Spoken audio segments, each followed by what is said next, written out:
Ghazali decode நண்பர்களுக்கு வணக்கம். நான் கசாலி. இன்னைக்கு ஜூலை 10, 2026. சரி. இப்போ வந்து நம்ம லோக்கல் சேனல், லோக்கல் அரசியல் நியூஸு எப்படியும் அப்பப்போ பேச வேண்டியிருக்கு. அப்புறம் இடையில இடையில வந்து ஏதாவது புதுசா பேசுறோம்ல. நேத்து வந்து இந்த மாரி ஒரு குஜால் அப்படின்னு சொல்லி டைட்டில் போட்டோம். ஆனாலும் ஒரு என்ன சொல்றது, இப்ப இருக்கிற சூழல்ல வந்து அவரு சுஃபியான் சாரா இருக்கட்டும், நமக்கா இருக்கட்டும், கவலையில பேசுனது. அது வந்து ஜாலியா பேசுற மாரி பேசினா தான் மக்களுக்கு வந்து பார்க்குறவங்களுக்கு கொஞ்சம் நல்லா இருக்கும்னு நெனைச்சது. அது வந்து உண்மையிலேயே ஒரு பக்கம் பார்த்தீங்கன்னா, ஒரு பெற்றோரா, ஒரு அண்ணனா, ஒரு மாமனா அல்லது ஒரு சித்தப்பாவா, நம்ம வந்து என்ன உறவு வச்சுட்டாலும் சரி, நம்ம வந்து இந்த மாரி இப்படி தறிகெட்டு போய்க்கிட்டு இருக்கே! அப்படிங்கிற கவலையில பேசினது. அதுக்கு வந்து உங்களுடைய ஆதரவோ அல்லது வந்ததோ ஒரு பெரிய அளவு. அப்புறம் ஒரு சிலர் என்ன சொல்லியிருந்தாங்கன்னா, இப்போ உங்களுடைய தரத்துக்கு ஏன்னா நம்மள வந்து ஒரு உயர்ந்த தரத்தில வச்சிருக்காங்க. உங்க தரத்துக்கு இந்த மாரி செய்திகள்லாம் பேசலாமா? அப்படின்னு சொல்லி சொன்னாங்க. சரி. இதில வந்து அ அதுக்கும் சில விளக்கம் குடுக்கணும். வேற வழி இல்ல. ஓகே. என்னன்னா வழக்கம் போல எல்லா காணொளிகளுக்கும் உங்களுடைய ஆதரவு நல்லா இருக்கு. அதே மாரி இந்த அ லோக்கல் அரசியல் செய்திகளுக்கும் உங்களுடைய ஆதரவு அவசியம் தேவை. ஏன்னா, இதில வந்து எல்லாருமே அரசியல் மயப்படுத்தப்படணும் அப்படிங்கிறது தான். ஸோ, அதனால அத வந்து அ லைக் பண்ணி கிளிக் பண்ணி, அ சப்ஸ்கிரைப் செய்து, பட்டனை கிளிக் பண்ணி நண்பர்களுக்கு பகிர்ந்து ஆதரவு தாருங்கள் அப்படின்னு கேட்டுக்கிறேன். சரி. இப்போ வந்து ரொம்ப முக்கியமா நம்ம சொல்ல வேண்டிய, அதில சொல்ல வந்த ரொம்ப முக்கியமான விஷயம் என்னன்னா, ஆ இந்த இது வந்து என்ன சொல்றது, ஒரு ஆப் இருக்கு இல்லையா? ஒரு எஸ்இஎக்ஸ் அந்த ஆப்பு, அது குஜால் ஆப்ன்னு வச்சுக்கோமே. அ அந்த ஆப்பு சம்மந்தமா ஒருத்தர் வந்து சொல்லியிருந்ததெல்லாம், நமக்கு அவர வந்து பாராட்டுறோம். ஏன்னா, நம்ம மேல ஒரு பெரிய அளவுக்கு மரியாதை வச்சிருக்கோம். உங்க மரியாதை போயிரும் அப்படின்னு சொல்றாரு. ஆனாலும், அவருக்கு நம்ம சொல்லக்கூடிய ஒரு விஷயம் என்னன்னா, இது வந்து மரியாதை ஒரு பக்கம் எங்கள பத்தி உயர்ந்த ஒரு இடத்துல வச்சிருக்கிறது எங்களுக்கு வந்து சந்தோஷம் தான். ஆனா, அதே நேரத்தில நமக்கு வந்து சாதாரணமா பார்க்குறோம்ல, பார்க்கும்போது வெறுமனே உலக செய்திகள்ல சைனாவா இருக்கட்டும், ரஷ்யாவா இருக்கட்டும், அல்லது ஈரான், அமெரிக்கா, அ ஆப்பிரிக்கா, இஸ்ரேலு, அ இந்த மாரி ஜோர்டான், இல்ல லெபனான் இப்படின்னு சொல்லி பேசுறத தாண்டி, அதுக்கப்புறம் அரபு நாடுகள்ல குறிப்பா வந்து துபாய்ல நம்ம மக்கள் நெறையா இருக்காங்க. அங்க நிகழக்கூடிய சில விஷயங்கள் எல்லாத்தையும் நம்ம வந்து அப்பப்போ சொல்றோம். அதுல வந்து எனக்கு நாங்க இருந்த இடம். அதனால நாங்க நண்பர்கள் இருக்காங்க. இன்னைக்கு கரண்ட்ல என்னென்ன மாரிலாம் வந்து ரூல்ஸ் எல்லாம் போட்டு எப்படி பண்ணிட்டு இருக்காங்க. நம்மளால வந்து தொழில் பண்ண முடியுமா அங்க? வேலைவாய்ப்பு கிடைக்குமா? அப்படிங்கிறதெல்லாம் பேசுறோம். சிலர் வந்து மெனக்கிட்டு வந்து இப்ப வேலைக்கு அங்க துபாய்க்கு போகலாமா? எனக்கு சொல்லுங்க அப்படின்னு சொல்லி கட்டன் ரைட்டா நிக்கிறாங்க. அது நான் வந்து எப்படின்னா, நீங்க போங்கன்னு சொல்ல முடியாது, போகலன்னு சொல்ல முடியாது. நான் வந்து எனக்கு கிடைக்கிற செய்திய வந்து அப்படியே நான் பொது வெளியில குடுக்குறேன். அத வந்து கேட்டுக்கிட்டு, ஓகே. இத வந்து உண்மைத்தன்மை. ஏன்னா நான் கேட்கிற வரைக்கும் நான் வந்து எனக்கு ரொம்ப நெருங்கிய நண்பர்கள்ட்ட நான் வந்து பேசுறேன். பேசிட்டு அத நான் இங்க வெளிப்படுத்துறேன். அதுல போகலாமா? வேண்டாமா? இல்ல தொழில் தொடங்கலாமா? இன்வெஸ்ட் பண்ணலாமா? வேண்டாமா? இல்ல அங்க வந்து பெரிய பெரிய கட்டடங்கள் இருக்கா? அதுல வந்து ஃப்ளாட் வாங்கலாமா? தனி வீடு வாங்கலாமா? இன்வெஸ்ட் பண்ணலாமா? கையில ஒரு 10,00,00,000 இருக்கு. அத கொண்டு போய் இன்வெஸ்ட் பண்ணலாமா? என்ன செய்யலாம்? ஏது செய்யலாங்கிற விஷயத்த வந்து பியூரா வந்து நீங்க தான் முடிவு பண்ணணும். ஓகே. இப்ப இங்க வந்து ஏற்கனவே வந்து பனானா எக்ஸ்போர்ட் பத்தி சொல்லியிருந்தேன். பட் அந்த ஆளு வந்து கொஞ்சம் ஏதோ சரியில்ல அப்படின்னு கேள்விப்படுறேன். நெறையா எனக்கு வந்து கொஞ்சம் புகார்லாம் வந்துச்சு. என்னன்னா, எனக்கோட ஆசை என்னன்னா, நம்ம இங்க கேட்கிற மக்கள் இதுல வந்து ஏதாவது கையில காசு இருந்தா, இல்ல காச கடன் வாங்கியாவது, பொழப்ப வந்து கொஞ்சம் நல்ல விதமா ஒரு பிசினஸ் பீப்பிளா சின்ன பிசினஸ, பெரிய பிசினஸ பொட்டி கடை வச்சாலும் பிசினஸ் தான். இல்ல நமக்கு தெரிஞ்சு இங்க அ அரும்பாக்கத்துல ஒருத்தர் இருக்கிறாரு. அவரு வந்து சைக்கிள்ல தம்டி வித்துட்டு வந்தாரு. 25, 30 வருஷமா வித்துட்டு இருக்கிறாரு. தம்டி வித்து சொந்த வீடு கட்டியிருக்கிறாரு. அப்படின்னா, அப்ப என்ன உழைப்பு பாருங்க. காலையிலயும் சாயந்தரமும் ஃபுல்லா அலைஞ்சு பண்ணிட்டு இருக்காரு. அதனால எந்த தொழிலும் கேவலம் இல்லை. அந்த தொழில வந்து சிறப்பா, சின்சியரா செய்யணும் அப்படிங்கிறது தான் நம்மளுடைய என்னோட எண்ணம். அப்ப நம்ம இத இந்த என்னோட இந்த காணொளிய பார்க்கக்கூடிய நண்பர்கள் வந்து என்னமாவது செய்யணுமே அப்படிங்கிறது தான். அதில தான் வந்து ரெடிமேட் கடைய பத்தி பேசியிருந்தேன். டீட்டெயில் எடுத்து பேசியிருந்தேன். அதுக்கப்புறம் வந்து அங்க துபாய்ல வந்து கம்பெனி வச்ச மேன் பவர் கம்பெனியா இருக்கட்டும், இல்ல லேண்ட்ஸ்கேப் மெயின்டனன்ஸ் கம்பெனியா இருக்கட்டும். இப்போ வந்து துபாய்ல நம்ம போய் ஒண்ணும் பிசினஸ் இதெல்லாம் சொல்ல முடியாது. நம்ம ஊர்ல என்னென்ன பண்ணலாம் அப்படின்னா, இப்ப நண்பர் ஒருத்தர் வந்து மளிகை கடை வச்சிருக்கிறாரு. ஸோ மளிகை கடை எப்படி ஓடுது? எனக்கு வந்து மளிகை கடை போறோம், வாங்குறோம் ரைட் ஓகே. ஆனா அத இன்வெஸ்ட்மென்ட் என்ன அப்படின்னு அதையும் வந்து கொஞ்சம் டீட்டெயில் எடுத்துட்டு இருக்கேன். இதெல்லாம் பேசுவோம். எல்லாத்தையும் பேசுற காரணம், எனக்கு வந்து உங்க மேல இருக்கக்கூடிய அக்கறையும், உங்களுக்கு எங்க மேல இருக்கக்கூடிய அக்கறை. எங்கன்னா நானு, அப்புறம் சுஃபியான் இந்த மாரி நம்ம நண்பர்கள். இவங்க மேல இருக்கக்கூடிய அ மரியாதையும், அக்கறையும் அது வந்து நான் புரிஞ்சுக்கிறேன். என்னன்னா ஒரே ஒரு விஷயம்தான், கெட்ட வார்த்தை, ரொம்ப தரக்குறைவான வார்த்தையை வந்து பயன்படுத்தக்கூடாதுங்கிறது. இது வந்து சும்மா முன்னூட்டம் மாதிரி இல்ல, ஒரு அன்பான வேண்டுகோள் தான். சரி, இப்போ வந்து நமக்கு தமிழ்நாட்டுல நம்ம விஜய் வந்து ஆட்சி பண்றாரு. விஜய் ஆட்சி அப்படின்னா, அ ஒரு விஷயம் வந்து நான் கண்ல பார்க்குறேன். அது எந்த அளவுக்கு கரெக்ட்டுன்னு வந்து பார்த்தா சொல்லுங்க. நிறைய இடங்கள்ல நான் பார்க்க போற இடங்கள்ல வந்து கச்ச கச்ச கச்ச கச்சன்னு தள்ளுவண்டி, அது இந்த கடை, இது தடுப்பு அப்படின்னு இருந்தது எல்லாமே, அந்த ஆக்கிரமிப்பு இருக்கு இல்லையா? அந்த ஆக்கிரமிப்ப வந்து அகற்றும் பணி வந்து ரொம்ப தீவிரமா அங்கங்க நடக்கிறதா பார்க்குறேன். நான் வந்து பார்க்கும்போது எனக்கு கண்ணுக்கே வந்து நெறைய வித்தியாசம் தெரியுது. ஈவன் கோயம்பேடுல பார்த்தா கூட மாடு நடக்குது. எனக்கு கோயம்பேட்ல மா மாடு நடந்து ரொம்ப பிரச்சனை வருங்கிற விஷயத்த ஒரு தனி கவலையா போட்டிருக்கேன். அதையும் மீறி கோயம்பேடு அந்த சைட்லேருந்து வரும்போது பார்த்தா, டூ வீலர்ல வர்றேன். வரும்போது அங்க பார்த்தா, கொஞ்சம் பளிச்சுன்னு இருக்கு. ஏன்னா, அந்த ஆக்கிரமிப்பெல்லாம் அகற்றாங்களா? அப்புறம் வந்து சில வீடியோக்கள் பார்த்தேன். இங்க திடீர்னு வந்து எங்க கடையெல்லாம் இடிக்கிறாங்க, இது பண்றாங்க அப்படின்னு சொல்லி சொல்றாங்க. அங்க கேட்டா கார்ப்பரேஷன் வந்து 1 வாரத்துக்கு முன்னாடியே, 2 வாரத்துக்கு முன்னாடி நாங்க ஆல்ரெடி வந்து இன்ஃபர்மேஷன் குடுத்தாச்சு. இது அவங்க காலி பண்ணாம இன்னும் தெனாவட்டா உட்காந்துருக்காங்க. இது வந்து அப்படி இல்ல. நாங்க கார்ப்பரேஷன்ல ரிமூவ் பண்றோன்றாங்க. இது வந்து அவங்க வாழ்வாதாரத்த பாதிக்குதா? அல்லது வந்து இந்த அவங்க கடை வச்சிருக்காங்களா, மத்தவங்களுக்கு வந்து இடைஞ்சலா இருக்கா? ரோடுல நடந்து போறவங்களுக்கு, வர்றவங்களுக்கு வண்டிக்கு இடைஞ்சலா இருக்கா? அப்படிங்கிறதெல்லாம் தாண்டி, இந்த அ தூய்மைப்படுத்தும் பணி. தூய்மைன்னா ஆக்கிரமிப்பு அகற்றுறது. அப்புறம் எல்லாம் அகற்றி முடிச்சதுக்கு அப்புறம் வந்து, அதுக்கப்புறம் வந்து வேற ஒரு கலர் கொடியோட போட்டு, நாங்க வந்து உட்காருவோம் அப்படின்னு உட்கார்ந்தாங்கன்னா, தவறா வந்து ரொம்ப நெகட்டிவா போயிரும். ஆனா, அப்படி நம்ம யோசிக்கல. ஆனாலும் ந எல்லா நீங்க திமுக, அண்ணா திமுக, இந்த மாரி நாம் தமிழர் கட்சி, காங்கிரஸ் காங்கிரஸ் இல்ல. இந்த லோட்டோஸ்க்கு இவங்க எல்லாத்தையும் வந்து அகற்றிட்டு, இதுக்கப்புறம் தாவேகா சம்மந்தப்பட்டவங்க, இந்த ரசிகர் மன்ற சம்மந்தப்பட்டவங்க, அவங்க வந்து அவங்களுடைய அனுசரணையில அவங்களுக்கு காச குடுத்துட்டு, அவங்க பேர்ல இந்த மாரி தள்ளுவண்டி, அது இது ஆக்கிரமிப்பு எல்லாம் பண்றதுக்கு அலோவ் பண்ணாங்கன்னா, இந்த ஆட்சி மேல பெரிய அளவுக்கு குறை வந்துரும். அந்த அளவுக்கு இல்லாம, அப்ப அகற்றும் பணி நடக்குது. கண்ல பார்த்தா கொஞ்சம் பளிச்சுன்னு தெரியுது. அப்புறம் அங்கங்க வந்து சிட்டிக்குள்ள பார்த்தீங்கன்னா, கார் கண்ட இடத்துல நிறுத்துவாங்க இல்லையா? அதெல்லாம் டோ பண்ணி கொண்டு போய் கொஞ்சம் கிளீனா வைக்கிற மாரி எனக்கு தெரியுது. அந்த விதத்தில இந்த தாவேகா அரசு நடந்துக்கிற விதம் வந்து என்னோட பார்வையில வந்து பாராட்டுதலுக்குரியது. ஓகே.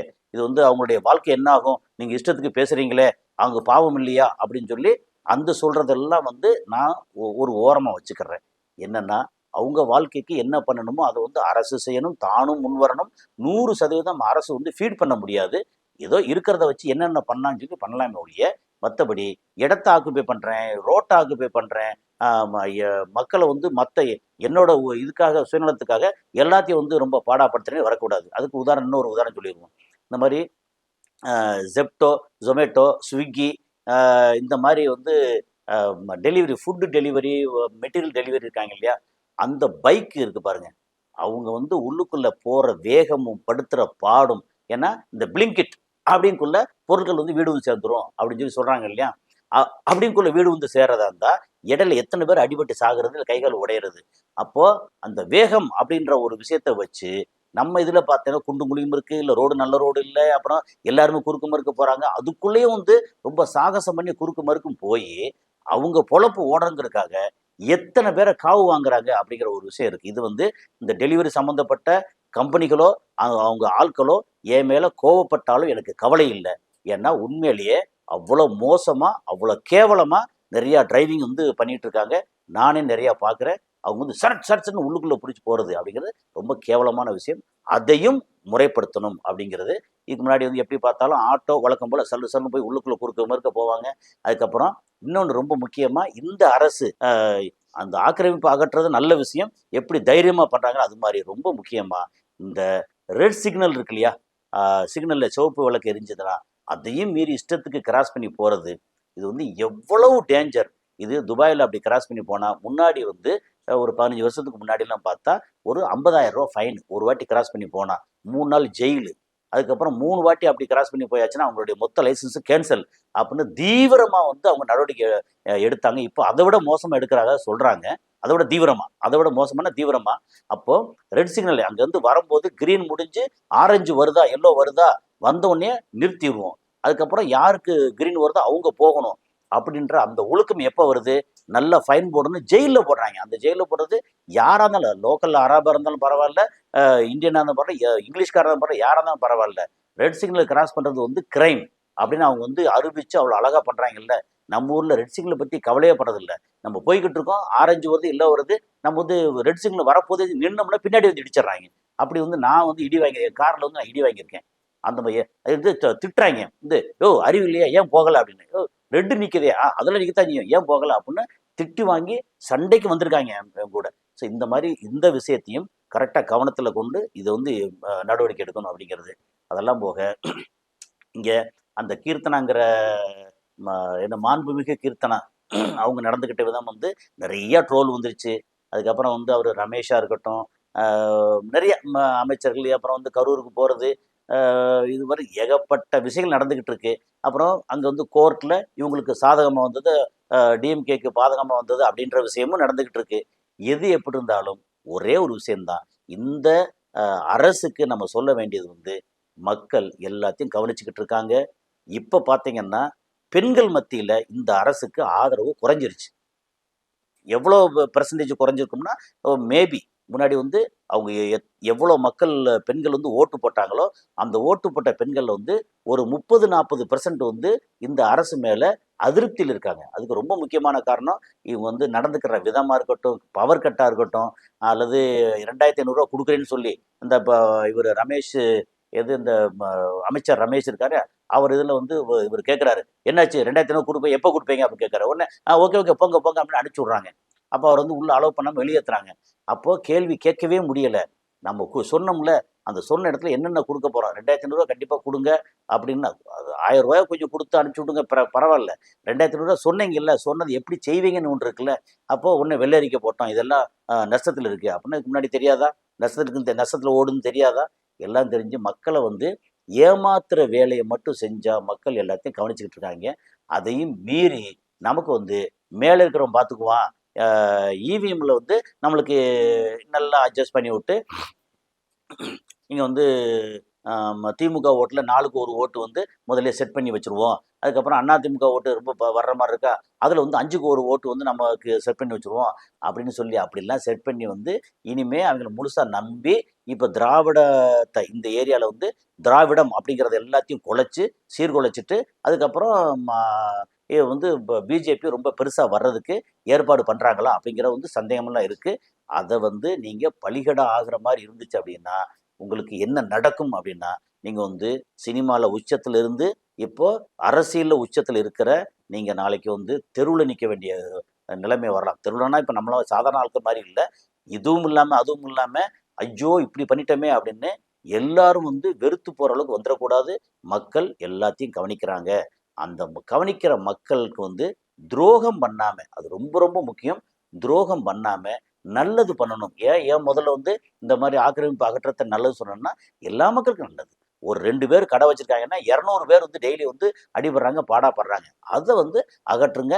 அவங்களுக்கு உடனே வந்து ஒரு வாழ்வாதாரத்துக்கு என்ன பண்ணுவாங்கன்னா, இது பிரச்சனை இல்லாத இடத்துல வச்சுக்க நீங்கள் பண்ணுங்க அப்படிங்கிறது தான்.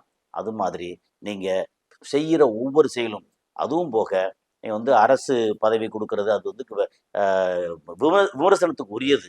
அதாவது நாங்கள் பண்ணலை, இந்த மாதிரி செந்தில் பாலாஜி, திமுக இவங்க தான் பண்ணாங்க, எங்கள் மேலே வந்து பயங்கரமாக குற்றச்சாட்டு பண்ணாங்க, இப்போ வந்து சொல்கிறதே சொல்லிட்டு இருக்கீங்கல்ல, அது வந்து யார் வேணாலும் என்ன வேணாலும் பேசலாம். ஆனால் விஜய்க்கு மனசாட்சின்னு ஒன்று இருக்கும்ல, படுத்தா கண்ணை மூடுனா என்ன நடந்துச்சு அப்படின்னு மனசுக்குள்ளே குத்தும்ல, அந்த மனசாட்சி ஒன்று போதும்.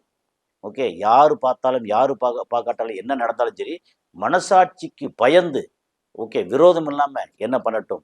அது போக இப்போ இங்கே ஆட்சி நடக்கிற ஆட்சி வந்து கிட்டத்தட்ட பிஜேபி இந்துத்துவ ஆட்சி நடக்குதுன்னு சொல்கிறாங்க.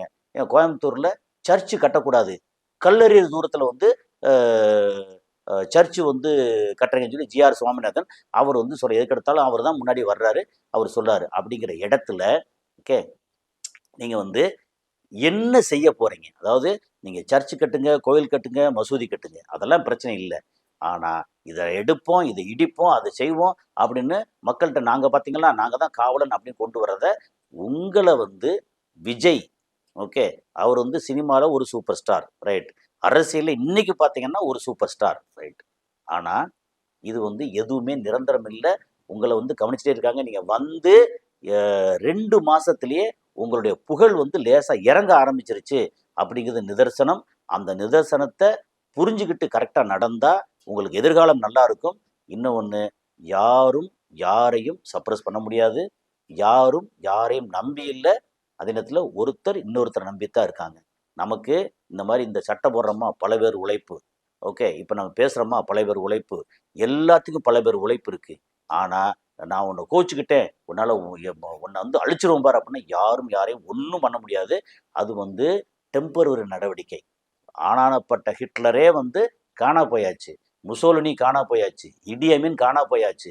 அப்புறம் வந்து ஸ்டாலின் எங்கே அங்கே யாரு நம்ம ரஷ்யா ஸ்டாலின் காணா போயாச்சு. யார் எவ்வளோ பெரிய ஆட்கள் என்னென்ன இருந்தாங்க, எல்லாம் காணா போயாச்சு. அதனால் இந்த காலம் வந்து நம்மளுக்கு என்ன பேர் கொடுக்க போகுது அப்படிங்கிறது தான் இப்போ பண்ணிட்டு இருக்க விஷயம். வந்து அவ்வளோ ஆரோக்கியமானதாக தெரியல. இப்போ வரைக்கும் பவர் கட்டுக்கு, கரண்ட் கட் ஆகிறதுக்கு ஒரு சொல்யூஷன் வந்து பண்ணுறதுக்கு ஏற்பாடு நடக்குதான்னு தெரியல. பத்திரிக்கையாளரை சந்திக்கிறது இல்லை. அப்படியே சந்திக்காமல் அப்படி ஹாயாக போயிட்டோம்னா பரவாயில்ல அப்படின்னு நினைக்கிற விஷயம் இருக்குல்லையா, அது வந்து உண்மையிலேயே தவறான விஷயம். நல்லது நடக்கணும், நீண்ட நாள் ஆட்சியில் இருக்கணும் அப்படின்னா உங்களுடைய நடவடிக்கை, இப்போ இருக்கிற நடவடிக்கை கரெக்ட் இல்லை.